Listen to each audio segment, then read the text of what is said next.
nagre-reklamo na yan. Akala siguro hindi siya paliliguan kasi nag-CR lang ako, mihi ako eh. Tapos, ayan.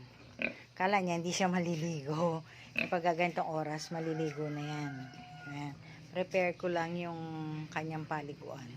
Ito, yan. Kasi, meron kami mga manok na nakakalat. Ayun, oh. Ayun, oh. Ayun yung mga manok. Ayun. Ayun yung mga manok na nakakalat yan. Saan pa? Mga native yan eh. Saan na? Ayun, oh. Ayan. Eh, syempre, kahit konti, meron niyang mga, ang tawag doon, yung mga parang kuto siya. Lalo na pag umulan.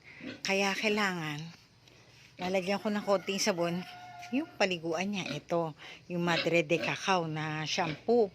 Ito lalagay ko sa konti. Dito, kakanawin ko lang dito.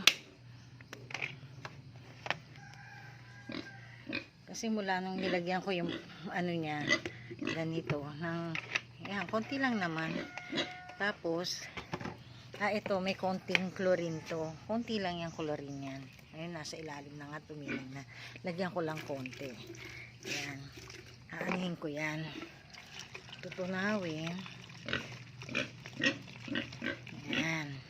Tapos, yung pang-scrub ko sa kanya ay eto, dito sa taas. Ito, pang-scrub ko sa kanya. Tapos, yung foam, ayun yung pampatuyo ko.